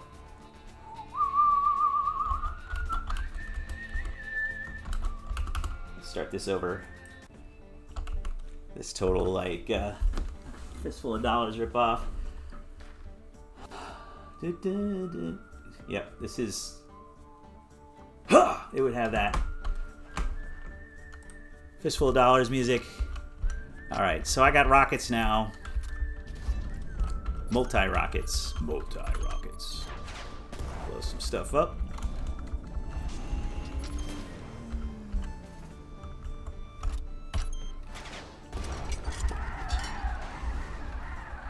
Whoa! Okay. Whoa, out of control. Alright, the spider is up ahead. I'm gonna go past this.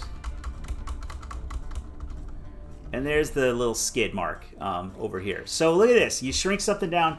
That's another beauty of shrinking something down. If you're a terrible artist like me, then you might be able to get away with something shrunk. No one will notice. I gotta fix that so it's like the proper distance. The skid marks are proper distance apart for the tires of this car, but that's okay. All right, the spider's up ahead. Here's our boss. All right, we're going down the highway. So this highway is going to be from getting. I was talking about before. Like you go on the highway, you pay gas, and then you got to make it to the other side, right? So that's like unlocks a new sector for yourself. The other reason these highways work is that this is going to be some convoy action, some eastbound and down, like Smokey and the Bandit shit, like you protecting a convoy of trucks. You know, and trying to make sure those trucks survive all the way to your destination. So the fact that these roads are straight is going to at least help me do that, right? I'm going to be able to tell the trucks, all right, go straight down this road. The player's job is to blow up the barrels and mines and opponents along the way, because big rig trucks are a little bit difficult to simulate. I'm sure I will be able to eventually, but it's certainly, like, in the short term, not something I really want to tackle. So, you know, if I got a truck that's like 3 squares long, right? You got a trailer and then a cab, and it's maybe I'll be able to make it change lanes or something. Like it'll always go north, but it can change lanes. All those parts have to stay aligned with the tiles, right? That's the problem with a truck, is if, like, I can actually make that cab pull the look at this. There's actually diagrams for this. I won't dig it out. Car Wars has it, right? They had a supplement called Truck Stop, where, you know, you've got your cab and your vehicle, and you turn the vehicle and it pulls the cab along, and then as you move this way, it rotates. You know, right? You're pulling. That's all great, but in a tile-based world, I don't want to pull anything out of the tiles. So making that look good is going to be difficult. So for now, if I'm able to get them to just go straight and then change lanes and look pretty good gracefully and always go north, and just maybe try and maneuver around obstacles. If it hits something, if there's something in the way, it'll come to a stop or run into it, ram it. That's kind of the idea. So those convoy missions are really kind of near and dear to me. I feel like that sort of transport thing is a big part of that sort of fantasy. Just like, it's not Smokey the Bandit. I mean, it's Mad Max. It's frickin' Road Warrior. Three of those movies? I think 3 of the movies he was trying to protect some big bunch of things being transported. Whether it's people or fuel or both. So you got to live up to those fantasies. That's the thing about game making, right?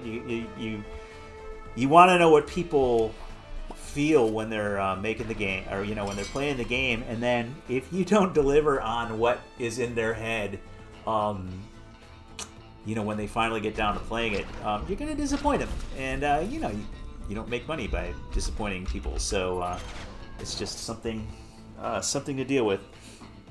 Anyway, it sounds rad anyway, so I'm all for it. All right, so what do we got? Hour 40 minutes in. Oh, okay, so the other thing I wanted to do is, remember I had the thing commented out here, the watchtower. So I made a patch with a watchtower in it. I'm like, sweet. I'm going to make one with like an enemy built right in, and there's going to be an enemy that an enemy tower right there, ready to just rain down missiles on you as you drive past, which sounds great, right? Hey, look at that! Null reference exception. So, funny thing about that is, the game tried to spawn the thing, and I'm going through errors that you aren't able to see up here.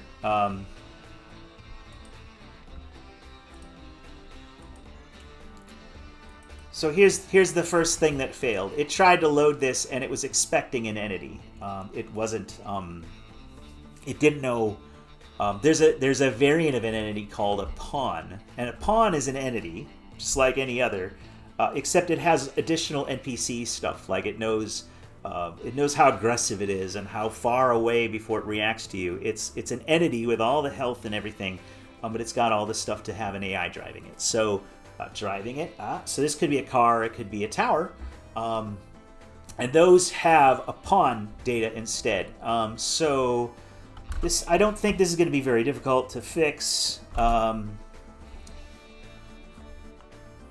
I'll bring this over so you can see a little more what's going on here. Although it's such tiny text, I'm not sure you're able to see it. But what I'm able to do is I'm able to see how it got here.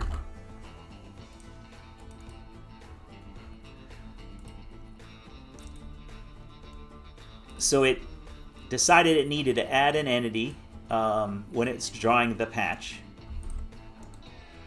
So that patch I made, it went through and it said, all right, well, it does a bunch of math to figure out how many of each object to put down. So if it's something that's repeating, like those highways, and it sees a telephone pole, well, there's going to be a telephone pole every X squares because it tiles until it reaches the end of the area that it wants to cover. So it's a little complicated, but basically at some point it decided it wanted to put that tower down, and it called add entity, which is a function I made to add an entity to the map. And I'm just digging into this. And what it's doing is it calls add entity to, let's see.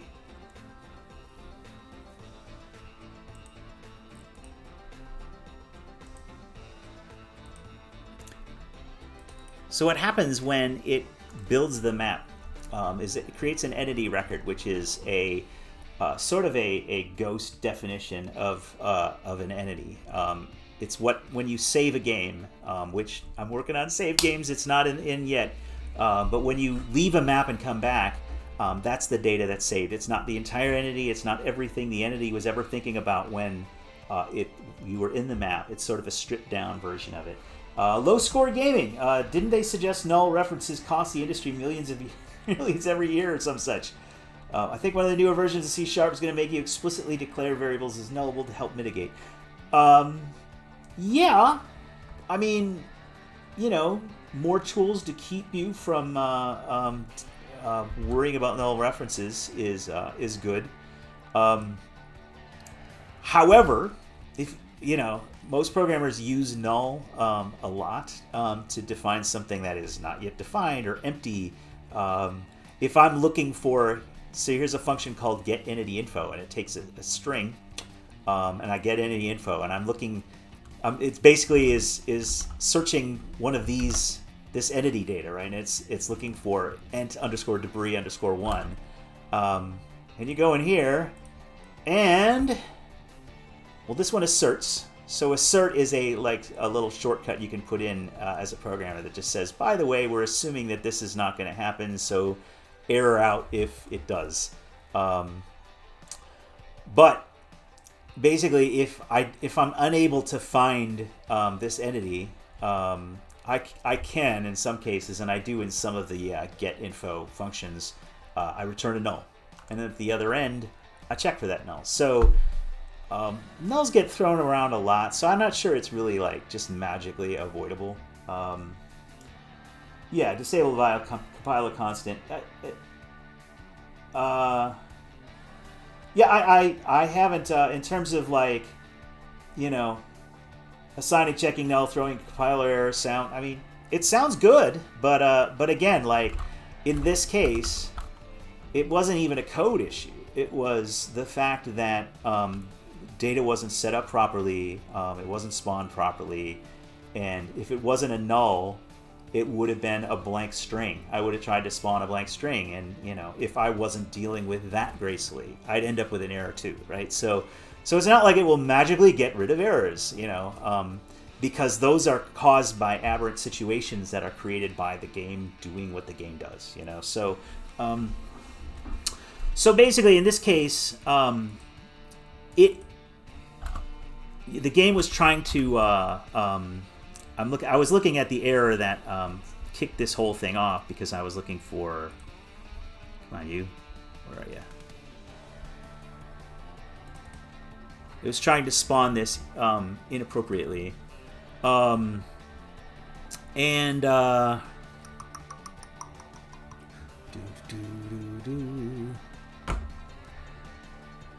In this case, I was expecting it to be formatted a certain way, and it wasn't. So the interesting thing about Unity is it doesn't actually crash when something like that happens. It fails out this function. So this entity info function would have failed out, and it would just, I think it just exits it, because it just says, well, if a function gets one of these errors, all bets are off. And then it keeps going and tries to continue to run the game. So it tried to parse this thing it hadn't read in properly. It looked for spotted sound, min challenge, max challenge, and these are all variables that are not in a regular entity but are in the AD pawn data. And armored. Let's look at what this is the thing it tried to spawn. This is the thing I want to spawn.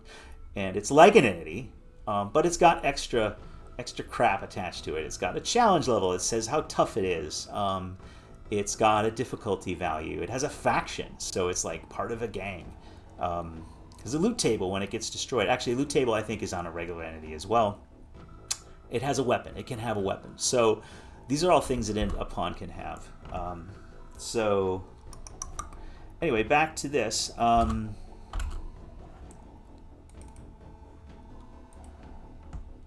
So it was trying to save. So when I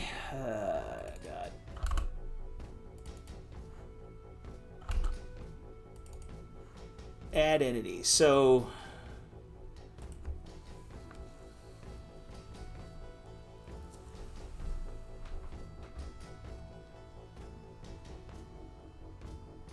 this basically this was trying to create a big list of all the entities that needed to be spawned when the game was actually built, as in all the visuals were loaded and all the objects were spawned into the world.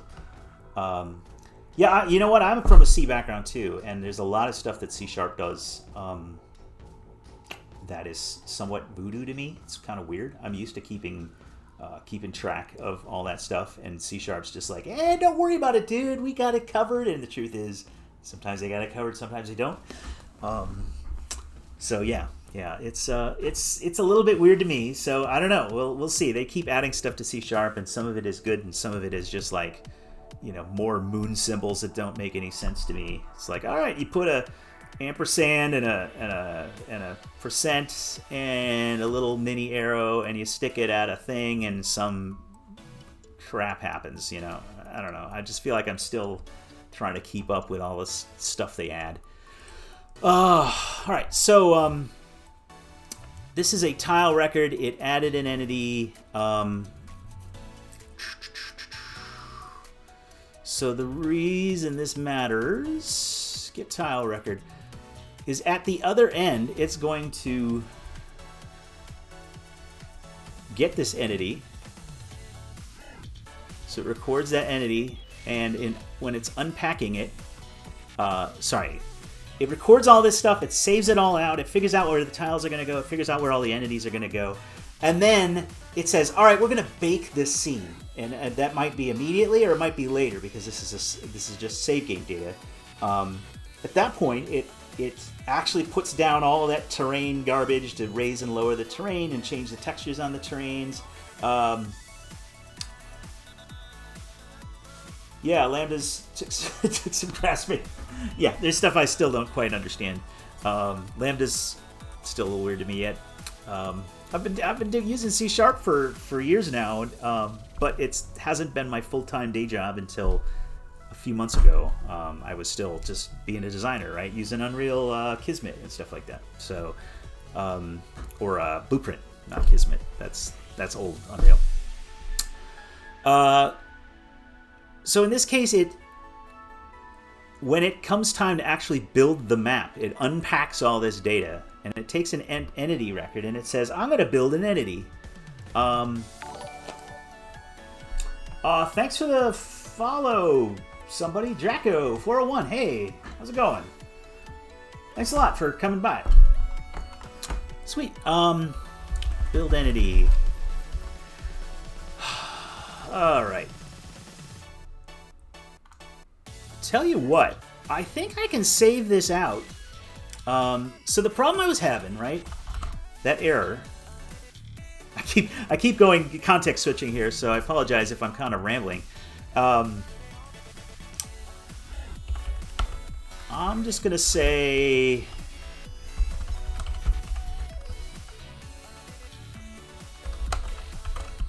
I'm gonna allow it to be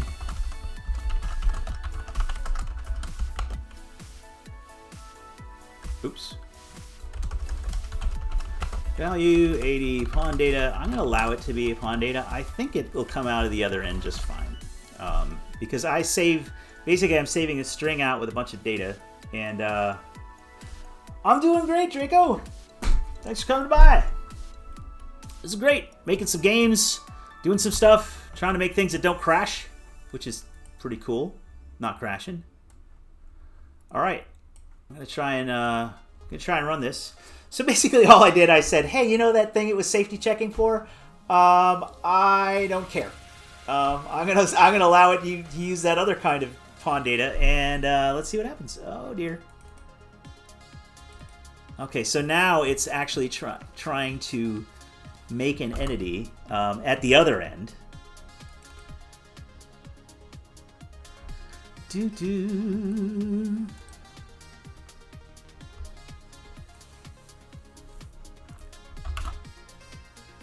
Do-do-do-do.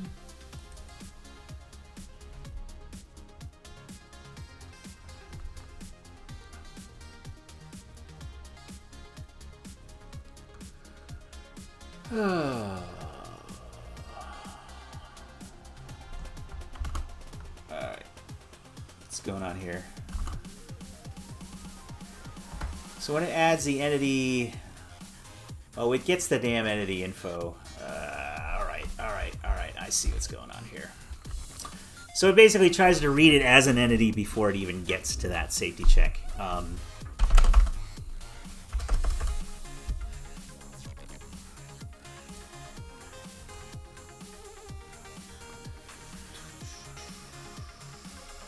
And when I read it as an entity info, it goes through and it parses everything, right? So I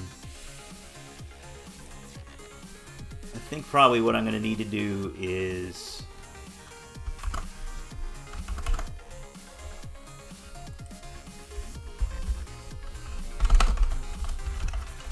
def system dot get class ent id comma okay equals 80 pawn data. So I'm basically I'm just going to check before I even read this thing, right? Of what the hell I'm going to be working with here. So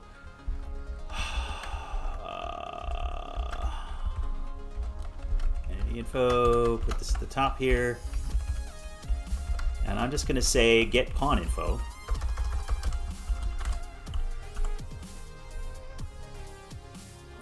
So pawn info is a child class of an entity info, so if it comes back, I can just nice bit of Zircon, right? So yeah, Zircon, Andrew, Tangle Deep guy. He is totally a friend of Jim's of mine. Jim works with all the time. He helped set up my trailer, which I was really happy with, for Autofire, which I released back in June, and it desperately needs updating. Okay, here we go. So I'm just gonna check to see if the class is a pawn, and if it isn't, or if it is, then I'm gonna parse this as a pawn. Pretty simple. At the other end, it already does all the heavy lifting to check to make sure it's like, oh, you're gonna spawn this ID? Well, is it a pawn? Then do this. If it's an entity, do this. If it's a vehicle, do this. Look at this. Look at this trash. What's throwing me here, apologies, is I'm switching. I can't use my other screen. I want to kind of allow you guys to see what I'm doing. So excuses, right? Like debugging under pressure is always fun. Marks workspace, blah blah blah. Ah, geez, yeah, yep. Get entity info.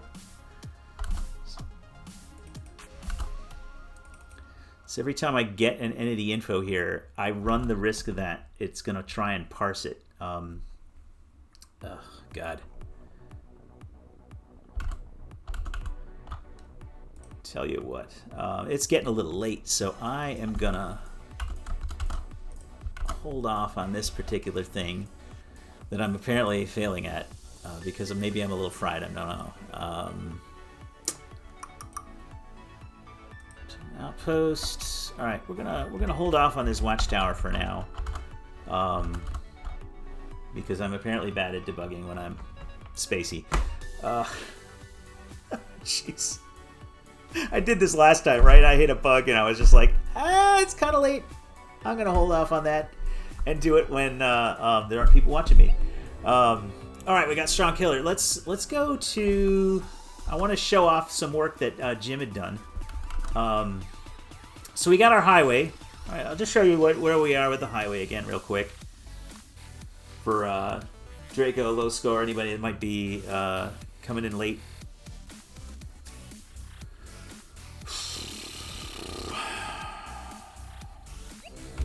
So this highway map is a long, skinny map. It's got stuff along it. Obstructions in your way. Oh no, trash, because, you know, you gotta watch out for that trash in your way. And this is actually the exit, not here, which is, will be fixed. Alright, let's go to the other map. So I'm gonna go to the outpost. Because this is actually pretty fun. So in the outpost, which is it's actually generated in a very similar way as the highway. There's just a bunch of different parameters to figure out where there's an outpost in the center, and there needs to be a wall around it. And it thanks for coming by, 42, 11 p.m. over there. So yeah, all right, over there in the other hemisphere. Thanks for coming by.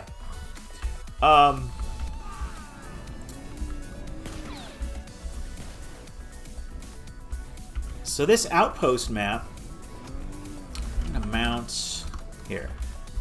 Start shooting some stuff. These yellow cars are total pushovers. We'll run right through them. Come on, you. Yeah. Oh, he ran into me. Nice. All right. Let's go around the edge here. A little nook there. There's a watchtower, and you can see it uses an outline. Because it's interactive and dangerous, so I want to make sure that those act that way. So Jim made for me a set of rockets where it will paint the target, right? It'll tell you where they're going to land, and then it launches something, and you've got 3 turns to get the hell away from that area before they hit. And the reason this is important and awesome is that speed is king, and I want to make sure that moving is something you find you have to do sometime. Oh, geez. See, I got hit.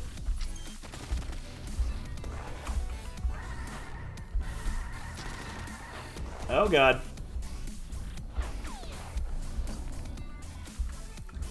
So the point is, I need to take this watchtower out, and it's usually good for me to use a bunch... Oh, I better get moving, because these rockets are going to hit.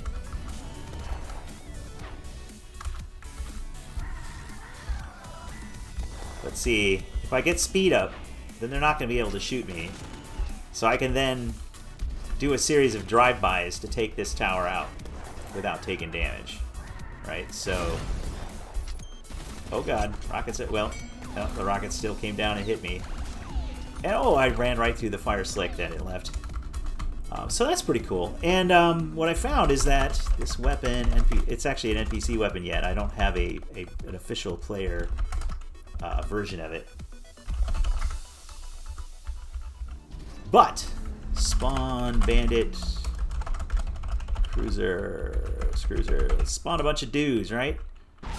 So the cool thing about this is I just mounted all of those rockets all over me, and I can do the same thing, right? I'm like shooting, and those rockets, like, I gotta lead my target. I'm like, all right, well, how about if I hit him, this guy here, and then yeah, that yellow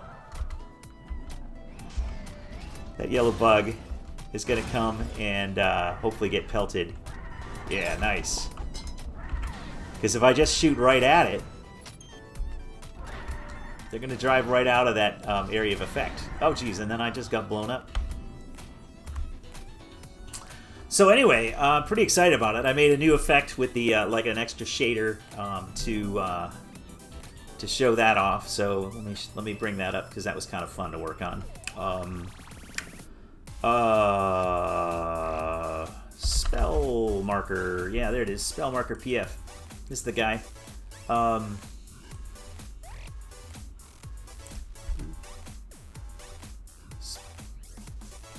Yeah. So this is the old one. This is the new one. So this is cool. I can drop this down, and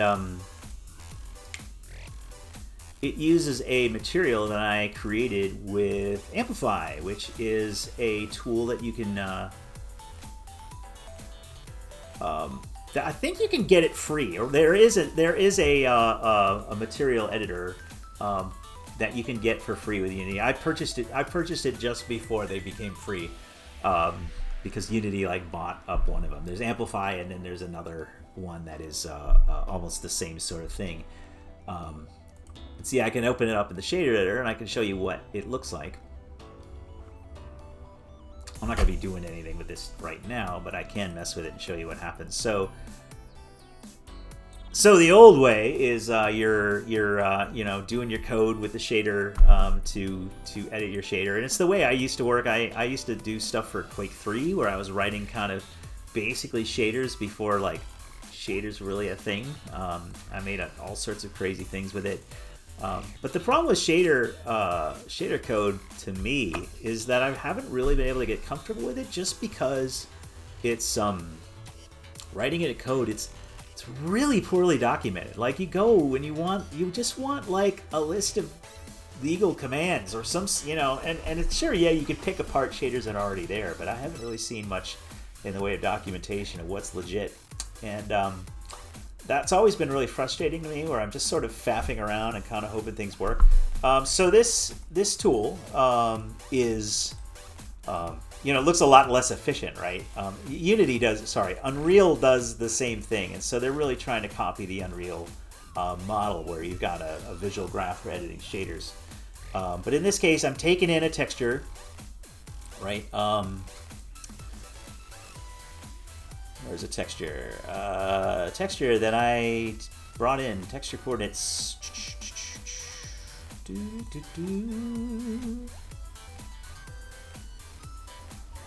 Yeah, here's a base texture. So I'm taking in a texture that looks like this. And then I can mess with its, scale. I can feed all sorts of parameters into it to mess with its UV and stuff. I can make it scroll faster, whatever. So what I did is I'm just taking this. I got two of them. They're scrolling in opposite directions, and then I just cram them together. And then I wrap it around a cylinder. Do not want to save this change. And you get something that's pretty cool. So that was kind of fun to work on. It was just something I did one morning after Jim checked all his stuff in. It was super inspiring, right? So having people drop awesome stuff into the code every so often is pretty cool. It's something you don't get so much when you're working alone. So that was amazing, and so I definitely want to do more with that sort of like. Give you a sense of where the danger areas are, and then you got to do something like a laser that paints its target. There's a big column you have to avoid, and then the air crackles, and then like a turn later, like huge, Death Star beam comes and just rakes across everything in its path. So anyway, I guess it's 3 o'clock now, so I think I am good for now. Still stuff going on. They're great. I was doing a lot of infrastructure stuff this past week, so less to show. I got to get another build out, but mainly I want to get this highway thing going, and buying gas, using gas as a resource to get you from place to place, to give a little more of a metagame so that the upcoming builds are a little more enjoyable to play, plus getting saves in, which will make people actually want to put a little time in the game and knowing they're not going to throw it out the window if they die or game crashes or something, which happens. This is early development, right? So all right, thanks for everything everyone. Thanks for coming by, and I'm here every Tuesday at 1 Pacific. I might move that time, but I think I'm probably going to stick with this time, and then maybe try a slightly later time later in the week for twice a week. But for now, times to work really well for me. Hopefully it's worked well for you. So, all right, thanks a lot. Take it easy.